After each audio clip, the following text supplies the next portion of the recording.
The ജേർണലിസ്റ്റിലേക്ക് ഒരാഴ്ച പിന്നിട്ടിരിക്കുന്നു. അമേരിക്കയിലെ തീക്കാറ്റ് അത് സംഹാര താണ്ഡവം തുടരുകയാണ്. അമേരിക്കയിൽ ഇങ്ങനെയൊരു കാറ്റേ ഉണ്ടായിട്ടില്ല എന്നും ലോസ് ഏഞ്ചൽസിനോ കാലിഫോർണിയയ്ക്കോ ഒന്നും സംഭവിച്ചിട്ടില്ല എന്നും തീവ്ര ഇസ്ലാമികവാദികളാണ് ഇതൊക്കെ പറഞ്ഞുണ്ടാക്കുന്നതെന്നും ഇത് ഗസയിൽ ഇസ്രായേൽ നടത്തിയ ആക്രമണത്തെ പിന്തുണച്ചതിനുള്ള ശിക്ഷയാണെന്ന് പറയരുത് എന്നൊക്കെ പറഞ്ഞുകൊണ്ട് കേരളത്തിലെ ചില യൂട്യൂബർമാർ, വർഗീയ വെറിയന്മാർ നിരവധിയായിട്ടുള്ള പ്രചാരണങ്ങൾ നടത്തുന്നുണ്ട്. അതായത് അമേരിക്കയിലെ ഈ തീക്കാറ്റ് വലിയ നാശനഷ്ടം ഉണ്ടാക്കി എന്ന് പറയുന്നത്, അങ്ങനെ പറയുന്നവർ തീവ്ര ചിന്താഗതിക്കാരാണ്. അവർ അമേരിക്കയെക്കുറിച്ച് കള്ളം പറയുകയാണ്, അമേരിക്കയിൽ അങ്ങനെ ഒന്നുമില്ല എന്ന രീതിയിലാണ് പല യൂട്യൂബർമാരും അതുപോലെ തന്നെ പോസ്റ്റർ ഒട്ടിപ്പുകാരും ഒക്കെ സോഷ്യൽ മീഡിയയിൽ പലതരത്തിലുള്ള പ്രചാരണങ്ങളും നടത്തുന്നത്. അതായത് ഒരു പ്രകൃതിക്ഷോഭം അമേരിക്കയിൽ ഉണ്ടായപ്പോൾ അത് ഗസയിലേതിന് സമാനമായ രീതിയിൽ അമേരിക്കയിലെ പല പ്രദേശങ്ങളെയും മാറ്റി എന്ന ഒരു താരതമ്യം നടത്തിയാൽ പോലും അത് വലിയ കുറ്റമാണ്, നിങ്ങൾ തീവ്ര ചിന്താഗതിക്കാരാണ്, ഇസ്ലാമിസ്റ്റുകളാണെന്നൊക്കെ പറഞ്ഞ് തള്ളി മറയ്ക്കുന്ന കുറേ വർഗീയവാദികൾ ഇവിടെയുണ്ട്. അവരായിരുന്നു അമേരിക്കയെക്കുറിച്ച് പറയുന്നതൊക്കെ കള്ളം എന്ന ലേബലൊട്ടിച്ച് കഴിഞ്ഞ കുറച്ച് ദിവസമായി സോഷ്യൽ മീഡിയയിൽ അഴിഞ്ഞാടിയിരുന്നത്. പക്ഷേ അവരൊക്കെ ഇപ്പോൾ അമേരിക്കയുടെ അവസ്ഥ നോക്കി പൊട്ടിക്കരയുന്ന അവസ്ഥയിലേക്ക് എത്തിയിരിക്കുന്നു. സ്വാഭാവികമായും നമുക്കും വിഷമമുണ്ട്. ഒരു രാജ്യത്ത്, ഒരു നാട്ടിൽ തീക്കാറ്റ്, പ്രകൃതിക്ഷോഭം കഴിഞ്ഞ ഒരാഴ്ചയിലേറെയായി ഉണ്ടാകുന്നു. അവിടെ സാധാരണക്കാർ മരിക്കുന്നു, പതിനായിരക്കണക്കിന് പേർ, ലക്ഷക്കണക്കിന് പേർ പലായനം ചെയ്യപ്പെടുന്നു, അവർക്ക് വീടുകളില്ലാതാകുന്നു, അവർ തെരുവിൽ നിൽക്കുന്നു. ഇതൊക്കെ നമുക്കും വിഷമമുള്ള കാര്യമാണ്. നമ്മളതിലൊക്കെ അപലപിക്കുന്നുണ്ട്, വിഷമിക്കുന്നുണ്ട്. പക്ഷേ അങ്ങനെ ഒരു അസാധാരണ പ്രതിഭാസം എന്തുകൊണ്ട് അമേരിക്കയിൽ ഉണ്ടാകുന്നു?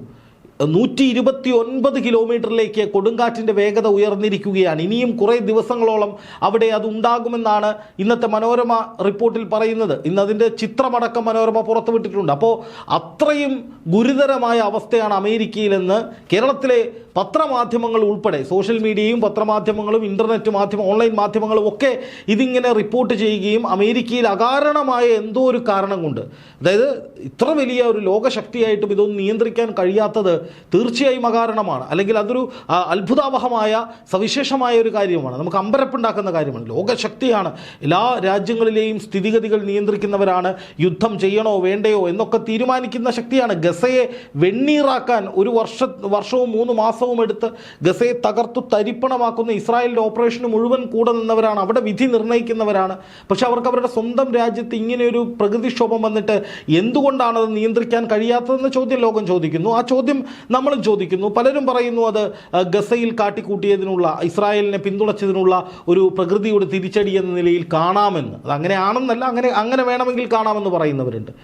അപ്പോൾ ഗസയുടെ ഇമേജും അതുപോലെ തന്നെ ഈ കാലിഫോർണിയയിൽ, ലോസ് ഏഞ്ചൽസിലൊക്കെ തകർന്ന പ്രദേശങ്ങളുടെ ഇമേജും ചേർത്ത് വെച്ചുകൊണ്ട് ഇത് രണ്ടും ഒരുപോലെയുണ്ട്, അത് തന്നെ തെളിവാണെന്ന് പറയുന്നവരുണ്ട്. അപ്പോൾ ആ വാദം ഉന്നയിക്കുന്നവർ പോലും, അല്ലെങ്കിൽ അങ്ങനെ കരുതുന്നവർ പോലും തീവ്ര ചിന്താഗതിക്കാരാണ്, ഒരു മതത്തിൻ്റെ അടയാളമുള്ള ആളുകളാണെന്ന് പറഞ്ഞാൽ എല്ലാവരെയും അങ്ങ് വർഗീയവാദികളാക്കി ചിത്രീകരിക്കുന്ന വിധത്തിൽ കുറേ പേർ പച്ച നുണകളുമായി ഇറങ്ങിയിരിക്കുന്നു. അവർ പറയുന്നത് ലോസ് ഏഞ്ചൽസിന് ഒന്നും സംഭവിച്ചില്ല എന്നാണ്. അക്കൂട്ടരെ ഒന്നുകൂടി കാണുക ഇന്നത്തെ മനോരമ പത്രത്തിൽ വന്നിരിക്കുന്ന വാർത്ത. പത്രത്തിൽ രാവിലെ വന്ന വാർത്തയാണ്. ഇന്നലെയും ഞാൻ നോക്കിയാണ് അമേരിക്കയിൽ ഒന്നും സംഭവിച്ചില്ല എന്ന് പറഞ്ഞ് ഇവർ പ്രചാരണം നടത്തുന്നത്. അതുമായി ബന്ധപ്പെട്ട് ഞാൻ ഇന്നലെ ഒരു വീഡിയോ ചെയ്തിരുന്നു. ഇന്ന് അതിൻ്റെ ഏറ്റവും പുതിയ അപ്ഡേറ്റുകളും പ്രേക്ഷകരെ അറിയിക്കുകയാണ്. ഇപ്പോൾ നോക്കുക, അതിൻ്റെ തലക്കെട്ട്: തീക്കാറ്റടങ്ങുന്നില്ല, കൂടുതൽ ഒഴിപ്പിക്കൽ, USD 89,000 പേരെ കൂടി ഒഴിപ്പിക്കും എന്ന് പറഞ്ഞിട്ട് ഒരു വലിയ പ്രദേശമാകെ ഗസയെ പോലെ വെണ്ണീറായി കിടക്കുന്ന ഒരു ദൃശ്യം, ഒരു ഫോട്ടോ അവർ കൊടുത്തിട്ടുണ്ട്. ഇനി ആ വാർത്തയുടെ വിശദാംശങ്ങൾ നോക്കുക. അഗ്നിശമന സേനയുടെ രക്ഷാപ്രവർത്തനം ചിലയിടങ്ങളിലെ വൻ തീ കെടുത്തിയെങ്കിലും മണിക്കൂറിൽ 129 കിലോമീറ്റർ വേഗമുള്ള കാറ്റിൽ കൂടുതൽ പ്രദേശങ്ങളിലേക്ക് തീ വ്യാപിക്കുമെന്ന കാലാവസ്ഥാ നിരീക്ഷണ കേന്ദ്രത്തിന്റെ മുന്നറിയിപ്പ് പുറത്തു വന്നു. വരണ്ട പുൽമേടുകളുള്ള സാന്റാ ആനയിൽ റെഡ് അലർട്ട് പ്രഖ്യാപിച്ചു. ലോസ് ഏഞ്ചലസ് കൗണ്ടിയിൽ 89,000 പേർക്ക് കൂടി ഒഴിപ്പിക്കൽ നോട്ടീസ് നൽകി.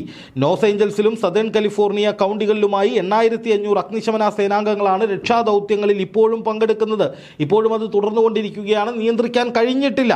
1,00,000 പേരെ മാറ്റിപ്പാർപ്പിച്ച കാട്ടുതീയിൽ 24 പേരാണ് കൊല്ലപ്പെട്ടത്.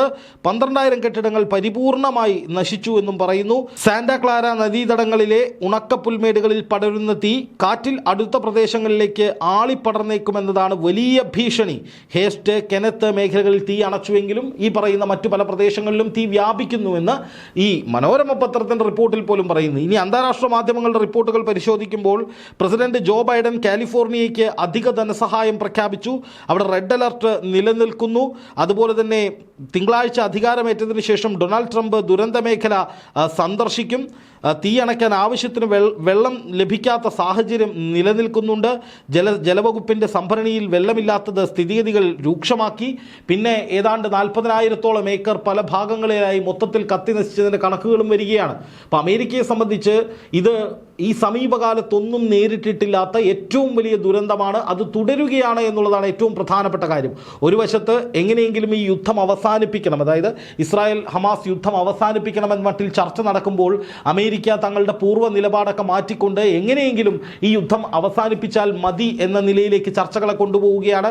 അതൊരു പക്ഷേ ഈ തിരിച്ചടികൾ ജോ ബൈഡനെ കനത്തതുകൊണ്ടായിരിക്കും. അതായത് ഇസ്രായേലിനെ പരിപൂർണമായി സഹായിക്കുകയും യുദ്ധത്തിന് വേണ്ട എല്ലാ കാര്യങ്ങളും നൽകുകയും, അല്ലെങ്കിൽ വലിയ മാനസികമായിട്ടായാലും സാമ്പത്തികമായിട്ടായാലും ആയുധപരമായിട്ടുമൊക്കെ വലിയ പിന്തുണ ഇസ്രായേലിന് നൽകിയതിന് ശേഷം ജോ ബൈഡൻ എന്ന ഭരണാധികാരിക്ക് എന്താണ് സംഭവിച്ചത്?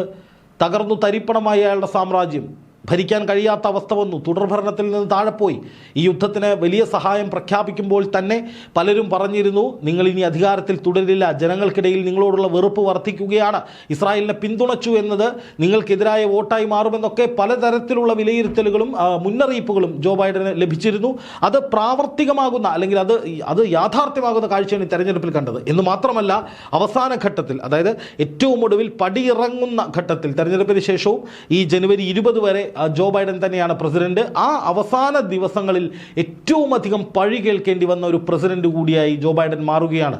അതായത് ഈ കാട്ടുതീ നിയന്ത്രിക്കാൻ കഴിയുന്നില്ല, ആവശ്യത്തിന് ജലസംഭരണിയിൽ വെള്ളമില്ലായിരുന്നു, ഈ പ്രകൃതി ദുരന്തം ഈ വിധത്തിൽ രൂക്ഷമാക്കിയത് ഭരിക്കാനറിയാത്ത ഭരണകൂടമാണ് എന്ന് ഡൊണാൾഡ് ട്രംപ് പറയുന്ന സാഹചര്യമുണ്ടായി. അങ്ങനെ സർവ്വജനങ്ങളുടെയും പ്രാക്ക് കേട്ട്, അല്ലെങ്കിൽ അവരുടെ മുഴുവൻ വിമർശനങ്ങൾ ഏറ്റുവാങ്ങിക്കൊണ്ട് ഏറ്റവും മോശം പ്രസിഡന്റ് എന്ന മട്ടിലാണ്, അല്ലെങ്കിൽ അങ്ങനെ ഒരു അവസാനവട്ട പേരുകൂടി ചാർത്തപ്പെട്ടിട്ടാണ് ജോ ബൈഡൻ ഇറങ്ങിപ്പോകുന്നത്. അത് ജോ ബൈഡനെ സംബന്ധിച്ച് ചെയ്തു കൂട്ടിയതിനൊക്കെയുള്ള തിരിച്ചടി എന്ന നിലയിൽ വേണമെങ്കിൽ നമുക്ക് വ്യാഖ്യാനിക്കാം. അങ്ങനെ വ്യാഖ്യാനിച്ചു എന്ന് വെച്ച് ഉടനെ തന്നെ നിങ്ങൾ ഹമാസന്മാരായി, ഇസ്ലാമിസ്റ്റുകളായി എന്ന് പറഞ്ഞ് മുദ്ര കുത്താൻ നടക്കുന്ന ഇവിടുത്തെ കുറേ എംബോക്കികളുണ്ട്. ഇവരുടെ കാര്യമാണ് ഞാൻ പറഞ്ഞു വന്നത്.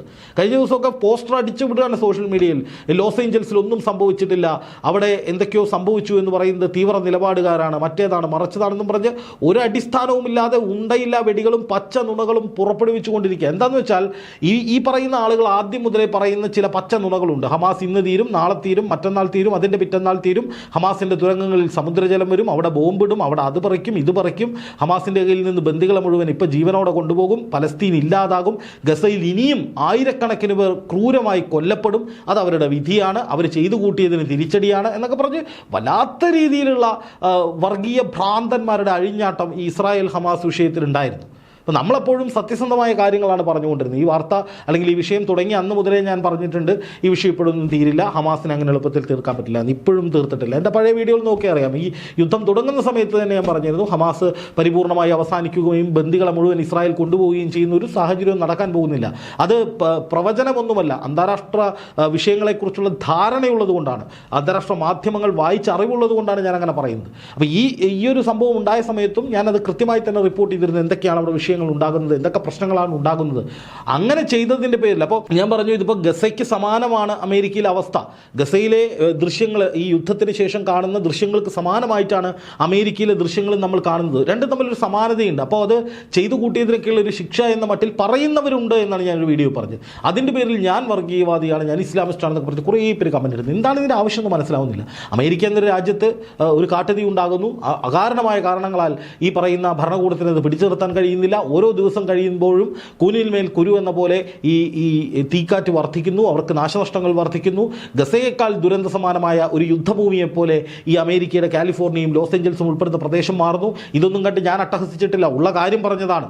അതിനെ പല രീതിയിൽ വ്യാഖ്യാനിക്കുന്നുണ്ട് ആളുകൾ, അത് പല രീതിയിലും പല ചർച്ചകൾക്കും വിധേയമാകുന്നുണ്ട് അന്താരാഷ്ട്ര തലത്തിൽ എന്നാണ് ഞാൻ പറഞ്ഞത്. അതിൻ്റെ പേരിൽ ഞാനൊരു വർഗീയവാദിയാണ്, തീവ്രവാദിയാണെന്നും പറഞ്ഞ് കുറേ എണ്ണങ്ങൾ ഇറങ്ങിയിട്ടുണ്ട്. എന്തായാലും അമേരിക്കയിലെ യാഥാർത്ഥ്യം ഇതാണ്. ലോസ് ഏഞ്ചൽസിന് ഒന്നും സംഭവിച്ചിട്ടില്ല എന്നൊക്കെ കുറേ ഗീർവാണങ്ങൾ അടിക്കുന്നവർ മനസ്സിലാക്കുക. ഇന്നത്തെ മനോരമ പത്രത്തിൽ പോലും ആ രീതിയിൽ വന്നിരിക്കുന്ന വാർത്ത നിങ്ങൾ കണ്ടു. അത് മനോരമയിൽ മാത്രമല്ല, എല്ലായിടത്തും ഇത് തന്നെയാണ് സംഭവിക്കുന്നത്. അമേരിക്കയിൽ അടുത്ത കാലത്തൊന്നും ദുരിതമൊഴിയില്ല എന്ന് മാത്രമല്ല, ഈ ഇസ്രായേൽ ഹമാസ് യുദ്ധം അവസാനിക്കുന്ന തരത്തിലേക്ക് പെട്ടെന്നൊരു നിലപാട് മാറ്റം അമേരിക്കയ്ക്ക് ഉണ്ടായിട്ടുണ്ട്. എത്രയും പെട്ടെന്ന് ഈ യുദ്ധം അവസാനിപ്പിക്കണമെന്ന നിലയിലേക്ക് ജോ ബൈഡൻ തീവ്രമായി ഇറങ്ങി പുറപ്പെട്ടിട്ടുണ്ട്. അതായത് എങ്ങനെയെങ്കിലും ഒരു സൽപ്പേരുണ്ടാക്കി ഇറങ്ങണമെന്ന നിലയിലേക്ക്, അല്ലെങ്കിൽ ഇനിയും തിരിച്ചടികൾ വാങ്ങിക്കൂട്ടാൻ വയ്യ എന്ന തരത്തിലേക്ക് ജോ ബൈഡൻ മാറി ചിന്തിച്ചതാണോ എന്നും ചർച്ചകൾ വരുന്നുണ്ട്. എന്തായാലും അമേരിക്കയിൽ സ്ഥിതിഗതികൾ ഒട്ടും സുരക്ഷിതമല്ല, അല്ലെങ്കിൽ അവിടുത്തെ സാഹചര്യം തീരെ മോശമല്ലാതായിട്ടില്ല.